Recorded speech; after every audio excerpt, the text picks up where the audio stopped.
Hello friends, मैं हूं गिरीश कुमार और आप सबका स्वागत करता हूं वान्या एजुकेशन फार्मेसी में। तो आज हम पढ़ने जा रहे हैं बायो फार्मास्यूटिक्स एंड फार्माकोकाइनेटिक्स। पिछले लेक्चर में हमने पढ़ा था कि डिस्ट्रीब्यूशन क्या होता है, टिश्यू परमिलिबिलिटी क्या होती है, कौन कौन से फैक्टर है जो टिश्यू परमिलिबिलिटी को इफेक्ट करते हैं। तो आज के लेक्चर में हम पढ़ेंगे physiological barriers to distribution of drug, मतलब कौन कौन से बैरियर्स है जो डिस्ट्रीब्यूशन को इफेक्ट करते हैं। तो बात की जाए, देखिए फर्स्ट वन है simple capillary endothelial barrier. Second की बात करें तो सिंपल सेल मेम्ब्रेन बैरियर, मतलब कि जो सेल मेम्ब्रेन है वो भी एज ए बैरियर की तरह वर्क करती है ताकि जो ड्रग है वो उसके अंदर एंटर कर ना पाए। जैसे थर्ड वन है ब्लड ब्रेन बैरियर, जिसको नॉर्मल भाषा में बीबी बोलते हैं, triple B, blood brain barrier. उसके बाद आ गया ब्लड CSF बैरियर, मतलब हो गया। उसके बाद आता है ब्लड प्लेसेंट्रल बैरियर। प्लेसेंट्रल बैरियर से मतलब कि जो फोइटस है, जो मदर है और फोइटस के बीच का जो कनेक्शन रहता है प्लेसेंटा के थ्रू, वो बैरियर हो गया। और ब्लड टेस्टिस बैरियर के बारे में डिटेल स्टडी करेंगे। तो देखिए फर्स्ट वन हम देखते हैं कि सिंपल कैपिलरी एंडोथेलियल बैरियर क्या होता है। देखिए बात की जाए कि कोई भी ड्रग है, क्या होगी जब किसी भी ड्रग को ओरली एडमिनिस्ट्रेट करेंगे तो क्या करेगा, ओरल रूट से होते हैं, इसोफेगस से होते हैं, स्टोमक में आएगा, स्टोमक से क्या जाएगी, इंटेस्टाइन में जाएगी और वहाँ से उसका एब्जॉर्प्शन होगा। एब्जॉर्प्शन होने के बाद वो किस में जाएगी, ब्लड सर्कुलेशन के अंदर, वो सिस्टमेटिक सर्कुलेशन के अंदर एब्जॉर्ब हो जाएगी। एब्जॉर्प्शन के बाद वो क्या करेगी, वो extra cellular fluid, extra cellular fluid का मतलब क्या होता है, जो ब्लड कंपोनेंट है, ब्लड पार्ट और जो सेल पार्ट है उसके बीच का जो पार्ट है, मतलब सेल के जो बाहर का पार्ट है उसको बोलते हैं एक्स्ट्रा वेस्कुलर फ्लूइड, उसमें एंटर करेगी। तो ब्लड और ECF मतलब एक्स्ट्रा सेलुलर फ्लूइड के बीच में एक लेयर होती है, उसको बोलते हैं सेल होती है, उसको बोलते हैं एंडोथेलियल सेल होते हैं, ठीक है। उसके बाद जो एक्स्ट्रा वेस्कुलर फ्लूइड से वो कहा जाएगा इंट्रा सेलुलर फ्लूइड के अंदर एंटर करेगा, जिसको इसके अंदर जो बैरियर होता है वो सेल मेम्ब्रेन बैरियर होता है। तो देखिए all drug ionized or unionized with the molecule size less than 600 Dalton diffuse through the capillary membrane endothelial into the intestinal fluid हो गया। only drug bound to blood component restricted because larger molecular size। देखिए इसमें क्या बोलता है कि जो drug होती है वो अनआयनाइज फॉर्म में होती है, वो आयनाइज फॉर्म में होती है। वो मॉलिक्यूल जिसकी मॉलिक्यूल साइज क्या होती है 600 डाल्टन से कम होती है, वो ही उस कैपिलरीज मेम्ब्रेन को क्रॉस कर पाती है। इंटू स्टेराइल फ्लूइड हो गया। Only drug bound to blood component या restricted because of large molecule size हो गया। अब देखिए इसकी बात की जाए कि जो एंडोथेलियल बैरियर है वो कैसे इसको इफेक्ट करेगा, मतलब कि जो ब्लड के अंदर से जो ड्रग एक्स्ट्रा वेस्कुलर फ्लूइड के अंदर एंटर कर रही है वो क्या करेगी, इस बैरियर के थ्रू क्या करेगी, कुछ मतलब ये जो ड्रग का डिस्ट्रीब्यूशन है इसको क्या करेगा, रोकने का काम करेगा। तो फर्स्ट वन अपना हो गया एंडोथेलियल बैरियर हो गया। दूसरे की बात करें तो सिंपल सेल मेम्ब्रेन बैरियर। हमने दो चीज़ें पढ़ी कि जो भी ड्रग है वो क्या करेगा, एक्स्ट्रा सेलुलर फ्लूइड से इंट्रा सेलुलर फ्लूइड के अंदर एंटर करेगा। तो हमने फर्स्ट वन देखा कि एंडोथेलियल सेल बैरियर होगा। अब दूसरी बात क्या है, अब एक्स्ट्रा वेस्कुलर फ्लूइड में तो वो पहुंच गई ड्रग, अब लेकिन वो सेल के अंदर पहुंचना पड़ेगा, मतलब इंट्रा सेलुलर फ्लूइड के अंदर पहुंचेगा तो उसको क्या करेगा, सेल मेम्ब्रेन क्रॉस करनी पड़ेगी, ठीक है। तो ये भी हमारा एक बैरियर है, सिंपल सेल मेम्ब्रेन बैरियर्स की बात करें तो one drug diffuse from the capillary wall. अब मतलब ये क्या बोल रहा है कि कोई एक ड्रग है जो उसने कैपिलरी, जो एंडोथेलियल कैपिलरी बैरियर था उसको उसने क्रॉस कर दिया, ठीक है, wall which in extra cellular fluid, और वो एक्स्ट्रा सेलुलर फ्लूइड के अंदर एंटर कर गया। It further enter into the cell of the tissue such simple cell membrane और similar to the lipoidal barrier हो गया, GI बैरियर एब्जॉर्प्शन हो गया ड्रग। अब वो क्या करेगा, उसने एक्स्ट्रा सेलुलर फ्लूइड के अंदर तो वो एंटर कर गया, वो उसके बाद वो किसमें, इंट्रा सेलुलर फ्लूइड के अंदर एंटर करेगा, किसमें, टिश्यू हो गया, सेल हो गया। तो वो क्या करेगा, उसको सिंपल सेल जो मेम्ब्रेन है, सेल मेम्ब्रेन है, उसको क्रॉस करना पड़ेगा। अब क्रॉस करने की बात करें तो सेल मेम्ब्रेन वो किसकी बनी होती है, लिपोफिलिक इन नेचर की होती है, मतलब लिपिड की बनी होती है, फास्फोलिपिड की बनी होती है। यदि drug molecule lipid in nature है देन वो जो सेल मेम्ब्रेन जो बैरियर से उसको ईजिली क्रॉस कर जाएगा। अगर वो जो सेल मेम्ब्रेन है, ठीक है, वो तो फॉस्फोलिपिड की, अगर जो ड्रग मॉलिक्यूल वो हाइड्रोफिलिक इन नेचर है तो वो आसानी से वो क्रॉस नहीं कर पाएगा इस बैरियर को, ठीक है। देखिए अब इस डायग्राम के थ्रू समझते हैं। देखिए कोई भी ड्रग है वो क्या करेगी, प्रोटीन ड्रग बाइंडिंग, ये P वाला जो पोर्शन है इसको हम ड्रग, देखिए कोई भी ड्रग मॉलिक्यूल जब एंटर करेगी ब्लड के अंदर जाएगी तो वो क्या करेगा, या तो रिसेप्टर के साथ बाइंड होगी या फिर प्रोटीन के साथ बाइंड होगी। अब ये प्रोटीन के साथ ड्रग बाइंड हो गई, बाइंड होने के बाद वो कहाँ जाएगी, ECF एक्स्ट्रा सेलुलर फ्लूइड के अंदर जाएगी। देखिए एक्स्ट्रा सेलुलर फ्लूइड के अंदर ये तो देखिए बाउंडेड फॉर्म में और अनबाउंडेड फॉर्म में, तो जो बाउंडेड फॉर्म में वो तो एंटर नहीं कर पाएगी क्योंकि उसने पहले से ब्लॉक बना ली। अब जो अनबाउंडेड फॉर्म में जो ड्रग घूम रही है वो क्या करेगी, इसके अंदर एंटर कर जाएगी, किसमें, एक्स्ट्रा सेलुलर फ्लूइड के अंदर। देखिए इसमें एक चीज़ दे रखी है, diffuse through the capillary membrane और इंटरचैनल फ्लूइड। अब आते हैं जो ड्रग है आयनाइज और अनआयनाइज मॉलिक्यूल है, वो उसकी बात की जाती है। जो अनबाउंडेड फॉर्म में जो ड्रग है वही उसको एंडोथेलियल सेल जो बैरियर है उसको क्रॉस कर पाएगी। देखिए उसने क्रॉस कर दिया। अब देखिए लिपोफिलिक ड्रग, जो लिपोफिलिक ड्रग है वो क्या करेगी, वो तो पैसिव डिफ्यूजन के थ्रू उसको एंटर कर जाएगी। ठीक है, जो लिपोफिलिक ड्रग है वो पैसिव डिफ्यूजन के थ्रू एंटर कर जाएगी, क्योंकि जो सेल मेम्ब्रेन है वो भी लिपोफिलिक इन नेचर होता है। अब बात करते हैं पोलर और ionise drug to size 50 dollar. अब जो पोलर और आयनाइज ड्रग होगी उसको एंटर करने के लिए क्या होगा, उसको एनर्जी की रिक्वायरमेंट होगी, तो वो एक्टिव ट्रांसपोर्ट के लिए, मतलब उसका जो बैरियर है उसको रोक रहा है, तो रोकने के तो क्या उसको उसके अगेंस्ट वर्क करना पड़ेगा, तो एनर्जी की रिक्वायरमेंट होगी, एटीपी की रिक्वायरमेंट होगी, उसको क्रॉस करेगा। क्लियर।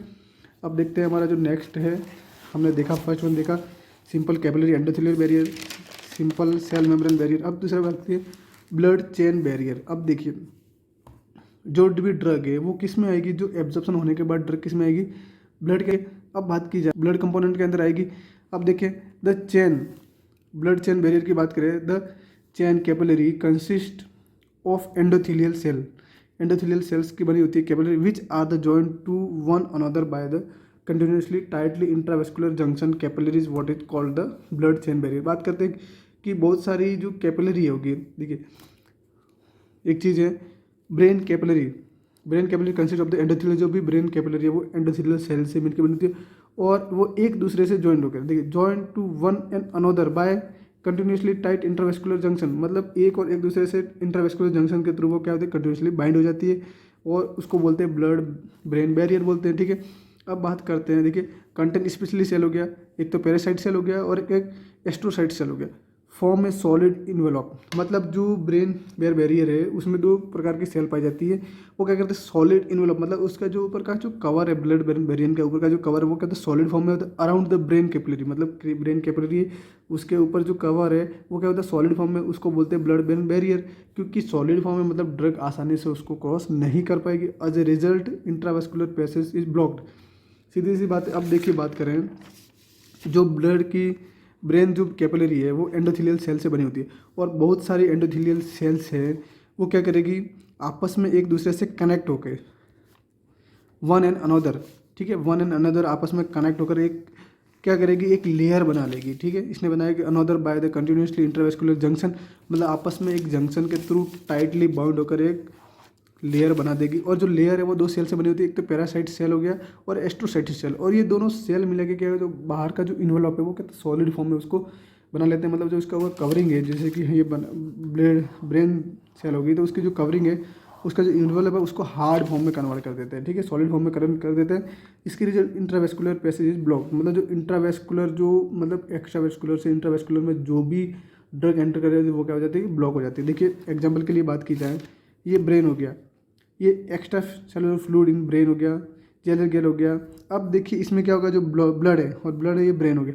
अब इसके ऊपर इसने एक लेयर बना ली, तो जो हाईली लिपिड सॉल्युबल ड्रग होंगे वही इसको क्रॉस कर पाएंगे, लेकिन ये कैम्पी3 एंडोथेलियल सेल है ब्लड ब्रेन बैरियर जो ये लेयर बना रहा है, क्योंकि आपस में ये देखिए एंडोथेलियल सेल है वो क्या करेगी, इसमें पैरासाइट सेल हो गया और एस्ट्रोसेल्स, ये दो सेल हैं, ये करेगी आपस में जंक्शन बना के एक सॉलिड इन्वेलप बना लेते हैं, जिसके कारण जो ड्रग मॉलिक्यूल वो इजी टू क्रॉस नहीं कर पाता ब्रेन के अंदर। सॉलिड में क्रॉस बीबी बाय यानी one of the two path. अब बात करते हैं देखिए कि क्रॉस नहीं कर पाते, दो पाथवे के थ्रू उसको एंटर कर सकती है।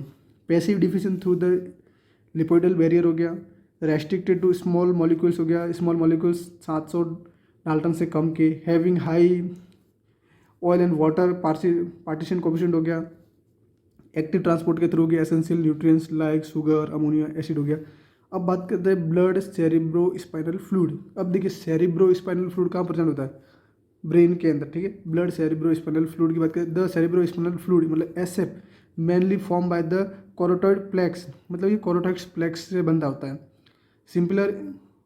Similar in a composition of CSF extra cellular fluid of brain, मतलब जो सेरिब्रो स्पाइनल फ्लूइड है वो कोरोइड्स प्लेक्स से बना होता है और वो सिमिलर होता है किसके, जो एक्स्ट्रा सेलुलर फ्लूइड है ब्रेन का उसके सिमिलर होता है।